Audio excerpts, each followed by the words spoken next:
आज हम आपके लिए आरआरबी ग्रुप डी के लिए जीके जीएस के 50 महत्वपूर्ण क्वेश्चंस लेकर आए हैं जो आपके एग्जाम के लिए बहुत ही जरूरी हैं। तो इन क्वेश्चंस के नहीं, इनके अतिरिक्त हम इन पे 4 से 5 आपको फैक्ट भी बताएंगे जिससे आपको आने वाले एग्जाम के लिए बहुत ही मदद मिलेगी। तो चलिए देरी ना करते हुए हम लोग स्टार्ट करते हैं क्वेश्चन नंबर 1 से। देखिए क्या कह रहा है क्वेश्चन नंबर 1। कह रहा है यदि किसी पिंड का वेग संवेग मोमेंटम 20% बढ़ा दिया जाए तो उसकी गतिज ऊर्जा काइनेटिक एनर्जी कितने प्रतिशत वृद्धि होगी। तो आपसे ये कह रहा है कि अगर आपका मोमेंटम जो है वो आप 20% बढ़ा दें तो उसकी जो गतिज ऊर्जा होगी वो कितने परसेंट इंक्रीमेंट होगी। तो देखिए आपको एक चीज तो पता होना चाहिए कि जो काइनेटिक एनर्जी है, काइनेटिक एनर्जी उसका जो फार्मूला वो समानुपाती होती है मोमेंटम के स्क्वायर के। किसके? मोमेंटम के स्क्वायर के।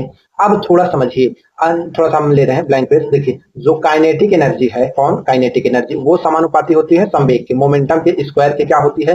समानुपाती होती है। तो बात समझिए, कह रहा है मोमेंटम जो है 20% बढ़ा दिया जाए। क्या कर दिया जाए? 20% बढ़ा दिया जाए। तो मान लीजिए आपका इनिशियल मोमेंट संवेग कितना था, हम मान लेते हैं 100 था, कुछ भी चीज 100, उसमें 20% कह रहा है बढ़ा दिया जाए। लेकिन कह रहा है ये इसके वो होता है स्क्वायर होता है। तो इसको कर सकते हैं आप 120 का स्क्वायर, और 120 का स्क्वायर करेंगे तो 144 आएगा। कितना? 144। उसके बाद आएगा 00, मतलब 14,400। ये आपका आया बढ़ा। लेकिन आपका अगर इनिशियल पूछा जाए तो इनिशियल कितना था? तो इनिशियल आपसे पूछा जाए तो हम इसको हाँ वो कर देते हैं। इनिशियल पूछा जाए तो इनिशियल कितना था? 100। तो 100 का स्क्वायर कितना होगा? 100 का स्क्वायर आपको पता है 100 का स्क्वायर कितना होगा? 2 जीरो तो है ही, और 2 जीरो और लगा देते हैं। ये आपका हो गया 100 का स्क्वायर। अब समझिए, अब ये अगर आप वृद्धि पूछा जाए, क्या पूछा जाए? वृद्धि। तो वृद्धि कैसे निकालेंगे समझिए। पहले आपका कितना आया था मोमेंटम? टोटल निकाले थे 14,400, और ये 10,000 क्या हुआ है? वृद्धि। ये हुआ है, निकाले हैं ये 10,000। तो 14,400 में इनिशियल घटा देंगे तो ये आपका कितना आएगा? 4400। अब 4400 में आप काइनेटिक एनर्जी आप निकालेंगे कितना आएगा? तो देखिए इसको भी हम रिमूव कर देते हैं, आप लोग नोट कर लीजिएगा। तो जैसे जो 4400 पहला वृद्धि हुआ है, उसके बाद क्या कह रहा है? इनिशियल कितना था? इनिशियल था 10, उसके बाद 1000, अब इंटू में क्या करेंगे? 100। तो देखिए इसको 2 जीरो से 2 जीरो, 2 जीरो से 2 जीरो, ये आपका 44% वृद्धि होगी। कितना परसेंट? 44%। तो देखिए किस ऑप्शन में 44% दिया है, तो इसका जो है ऑप्शन सी आपका राइट हो जाएगा। क्या? ऑप्शन सी राइट हो जाएगा। चलिए ये हो गया है आपका क्वेश्चन नंबर 1। अब हम लोग चलते हैं क्वेश्चन नंबर 2 पर। देखिए क्या कह रहा है क्वेश्चन नंबर 2, समझिए। भारतीय संविधान का कौन सा अनुच्छेद समान नागरिक संहिता यूसीसी यूनिफॉर्म सिविल कोड से संबंधित है? तो बताइए कौन सा आर्टिकल है जो यूनिफॉर्म सिविल कोड से संबंधित है? क्वेश्चन नंबर 2 देखिए, राइट ऑप्शन बताइए। तो इसका जो राइट ऑप्शन हो जाएगा वो हो जाएगा सी। आर्टिकल 44 जो है वो समान नागरिक संहिता से संबंधित है। कौन? आर्टिकल 44। अच्छा और समझ लीजिए, अगर आर्टिकल ये जो है ये 44 कहाँ दिया गया है? आपके संविधान के भाग 4 में दिया गया है, और ये कहाँ है? डीपीएसपी में है, राज्य के नीति निर्देशक तत्व में दिया गया है समान नागरिक संहिता। और अगर इसके बारे में थोड़ा सा जानकारी ले सकते हैं तो ये यूएसए के संविधान, मतलब समान नागरिक संहिता जो है ये कह सकते हैं कि यूएसए के संविधान से लिया गया है, और आप समझना चाहिए। चलिए इतना फैक्ट बहुत है। अब चलते हैं next question, question number 3। Question number 3,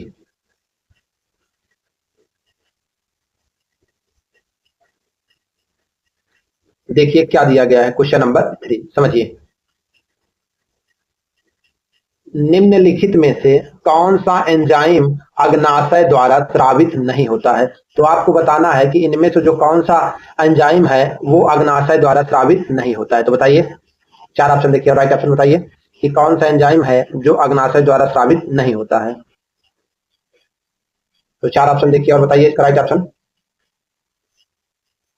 तो इसका जो राइट ऑप्शन हो जाएगा वो हो जाएगा डी। जो रेनिन आपका एंजाइम है वो अग्नाशय द्वारा स्रावित नहीं होता है बल्कि अमाशय द्वारा होता है। ये जो रेनिन है ये किसके द्वारा होता है? ये आपका अमाशय द्वारा स्रावित होता है, मतलब स्टोमक द्वारा जो है ये स्रावित होता है। कौन? रेनिन। और समझिए ये जो अग्नाशय है ये मानव शरीर की दूसरी सबसे बड़ी ग्रंथि है। मतलब ये जो अग्नाशय है ये मानव शरीर की दूसरी सबसे बड़ी ग्रंथि है।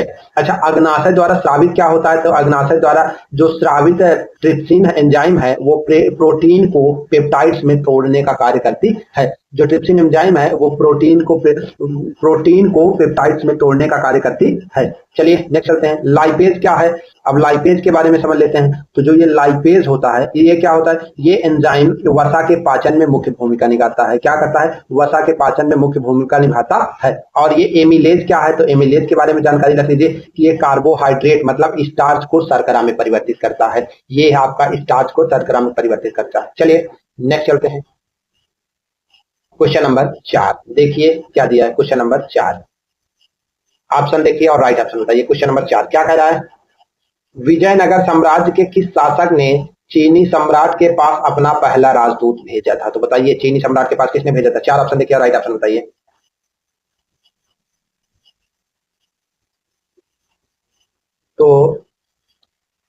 तो इसका आपका जो राइट ऑप्शन हो जाएगा किस शासक में हुआ था? तो वो बुक्का प्रथम। किसने?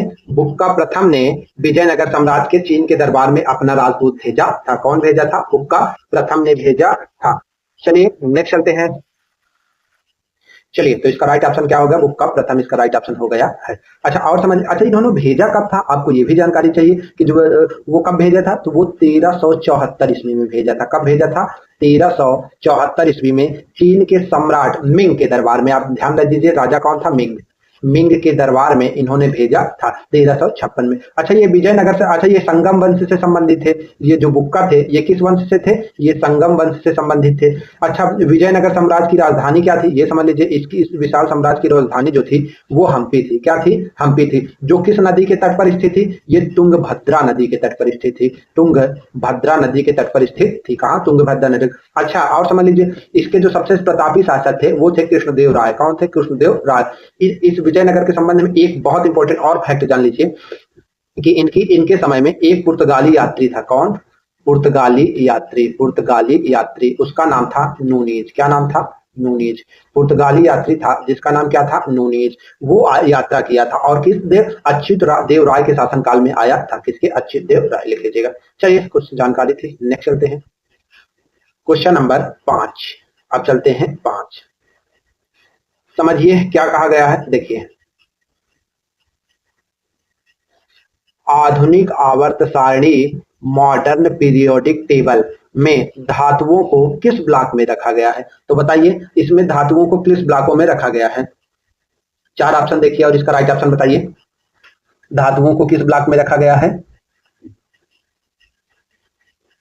तो देखिए जो धातुओं को आपको चारों ब्लॉक में रखा गया है, एस पी डी एफ, चारों ब्लॉक में रखा गया है। लेकिन कुछ और समझ लीजिए, आपके जो यस है उसके बाद पी डी, ये क्या कहते हैं, यस है, डी है, एफ है, इनमें क्या है? केवल धातु है। एस डी और एफ में केवल क्या है? धातु है।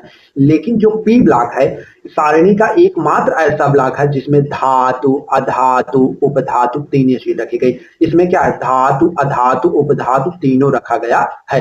लेकिन यस डी एफ में केवल धातु है और पी ब्लॉक में धातु, अधातु, उपधातु तीनों रखा गया है। तो आपको क्वेश्चन समझ में आ गया होगा। चलिए नेक्स्ट चलते हैं। क्वेश्चन नंबर 5 क्या कह रहा है समझिए। पहले आप लोग देखिएगा फिर हम बताएंगे। भारत में स्वर्ण क्रांति, गोल्डन रेवोल्यूशन किससे संबंधित है? तो बताइए स्वर्ण क्रांति किससे संबंधित है? 4 ऑप्शन देखिए और राइट ऑप्शन बताइए।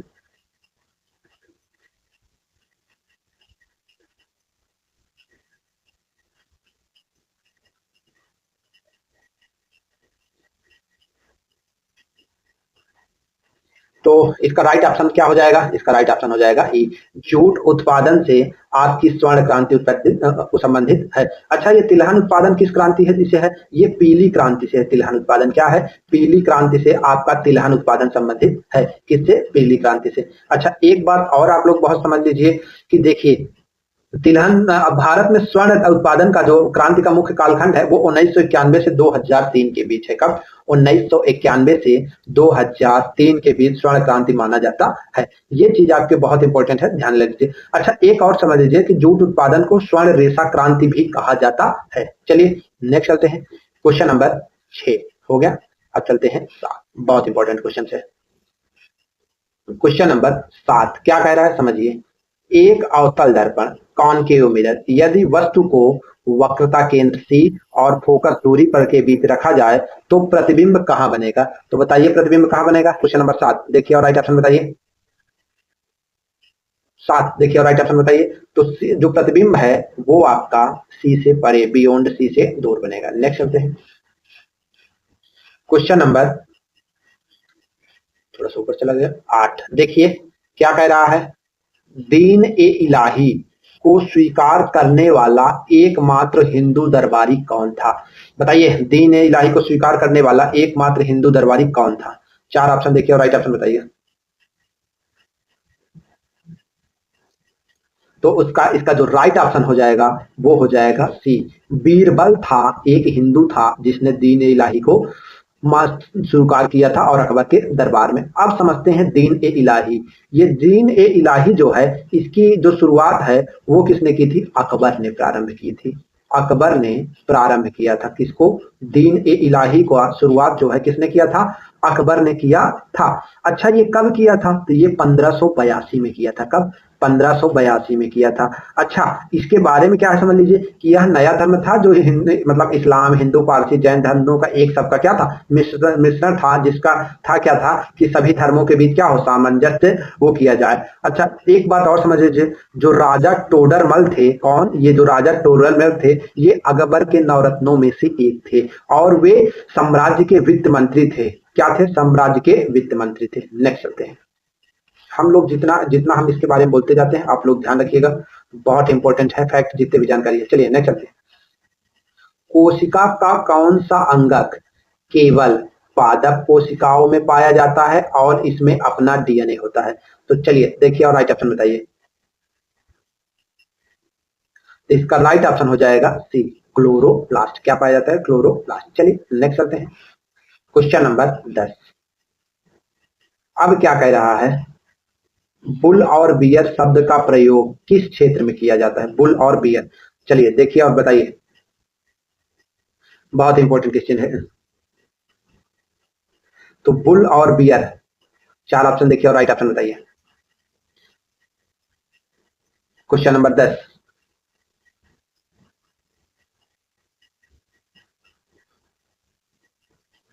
चलिए तो इसका जो राइट ऑप्शन हो जाएगा वो हो जाएगा बी। ये जो बुल और बियर हैं ये आपके बैंकिंग बाजार से संबंधित है। कहां से? बैंकिंग बाजार।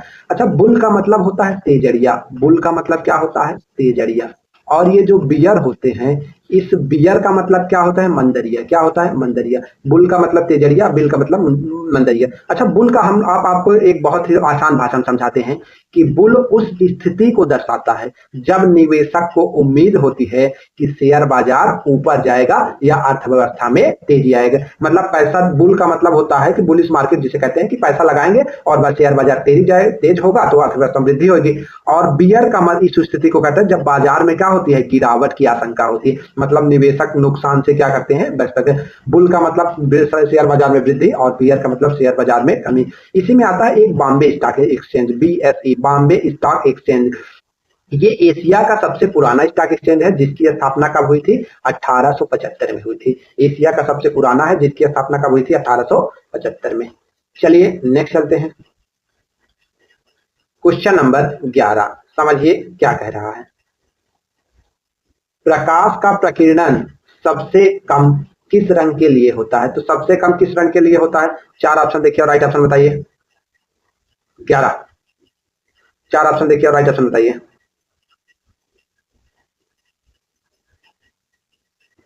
तो सबसे कम किस रंग के लिए होता है? लाल रंग के लिए होता है। आपको पता है VIBGYOR, विबग्योर।